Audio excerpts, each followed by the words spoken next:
Have you ever heard of a poker player say something like, "This hand is indifferent, both check and bet are fine"? Or maybe, "This hand wants to call at some frequency." And you wondered, what does that actually mean? Well, in this video, I'm going to explain you what randomizing is, why it matters, and of course, how to use it properly. But before we start generating random numbers on a screen, we need to start simple. What is a mixed strategy? In game theory optimal poker, a mixed strategy means that the solver with the exact same hand does not always choose the same action. And this can happen in different scenarios. It can be bet or check, it can be raise or call, it can be even go all in or fold. The point is not the specific action. The point is that in equilibrium, two or more action can have the same exact expected value. In simple terms, from the solver's perspective, one action or the other is the exact same thing, because neither action clearly dominates the other. Let's take a look at an example. Here we have a single raise pot, button versus big blind in a cash game hand, 100 big blinds deep. As you can see, in this King 7-3 rainbow board, when the big blind checks, button has two options.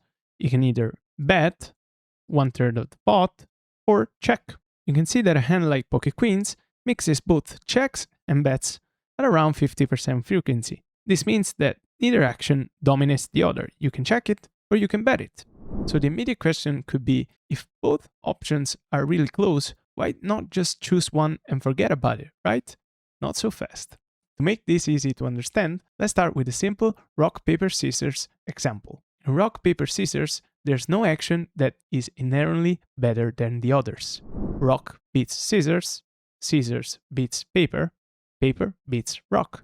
So in theory, every action has the same value. But let's say that you play 100 games against an opponent, and for the first 10 times, he always throws rock. Then you will probably adjust and start throwing paper. Well, if your opponent just continues to play always rock, you will lose 100% of the games you play, because now you adjusted your strategy, and his strategy is losing, even though in theory, every action has the same theoretical EV. Now let's say that another player chooses 50% of the time rock and 50% of the time scissors. This looks more balanced, but is still easy to exploit. We can always choose rock against this strategy and either win or draw every throw. And that's why the optimal strategy is to throw 33% of the time rock, 33% of the time paper, and 33% of the time scissors. If you play like that, there's no strategy that can counter you. You are unexploitable. And the funny thing is, humans are terrible at randomizing. And if you play against some bots of rock, paper, scissors, you can actually see that they will beat you after a while because they will understand your tendencies. In a game where there's no EV to gain. And poker works in a very similar way. If you always take the same action with the same type of hands, well, your opponents can adjust to your strategy and know exactly what you have in every hand and punish you for not randomizing. Let's take the easiest poker example. Well, the easiest example is pre-flop. Again, we are playing in a cash game format, 100 big blinds, but you can apply this concept to every format of poker existent. The button opens to 2.5 big blinds, so the big blind has the option to raise to 11 big blinds, to call, or to fold. Let's take a look at pocket aces. Pocket aces definitely wants to raise to 11 big blinds, and the EV of raising is 14.34 big blinds, while the EV of calling is only 8.46. So one option is stronger than the other. Let's take a look at Jack 7 though. Jack 7 suited has the EV of calling of 0.23 big blinds, and the EV of raising is 0.23 big blinds.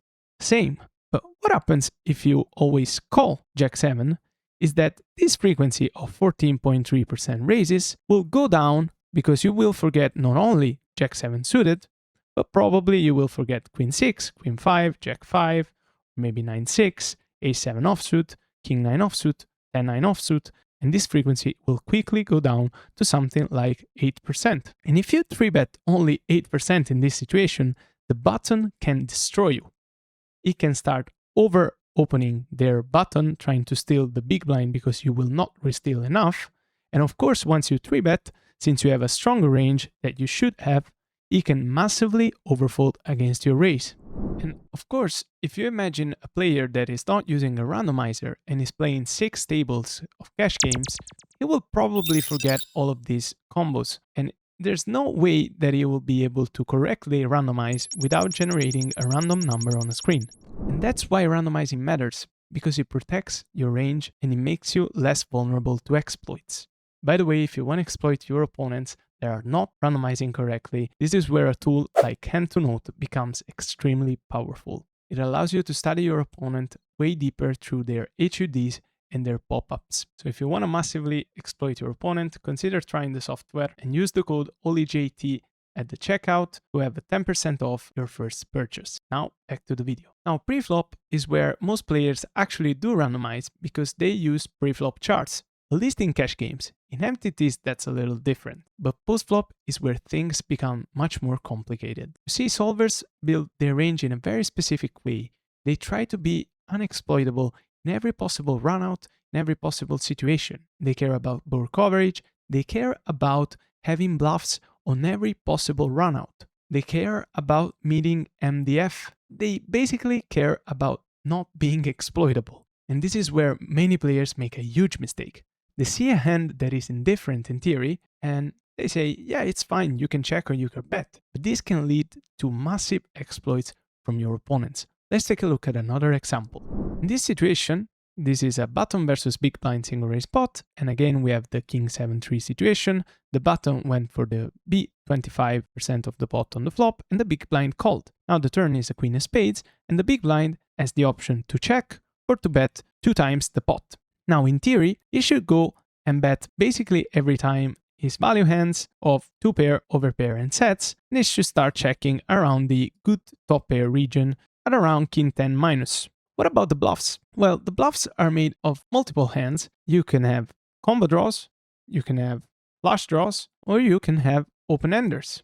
And then you're gonna have some gut shots and some no equity and no draws. So basically this is the hardest part of the range to find, something like 8-6 of clubs. Very hard to find in game. And let's see how, when the button bets, how the solver defends against this bet. You can see the solver already folds 68% of the time, calls about 30% of the time, and raises just 1.7%. Still needs to fold a lot, but is calling 30% of the time. Now, for the sake of the video, let's say that this player only cares about bluffing with a bunch of equity and is always betting their strongest hands.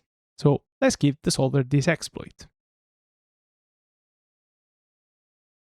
I've adjusted the button's range, and now the button is always betting the strongest hand. Basically, it was already doing that in these kind of boards, but now it's betting a little more with hands like king 10, and is betting more with gut shots like ace jack, ace 10, higher gut shots, and is always betting flush draws, and is not betting ever hands like 9-6 of hearts or jack 6 random, or ace 4, ace 5, all this lower ace x region. Be aware that these were all in different hands between betting and checking. But now, once the button bets, the big blind folds 76% of the time, so around 8 point percentage more, and it raises a little bit more because the button is too equity driven. It means that the button has too many hands with equity in their bluffing range. And while in this scenario overfolding by some percentage points is going to gain the big blind only a fraction of a big blind, there's many spots where you can massively exploit your opponents. The bigger the leak, the bigger the exploit.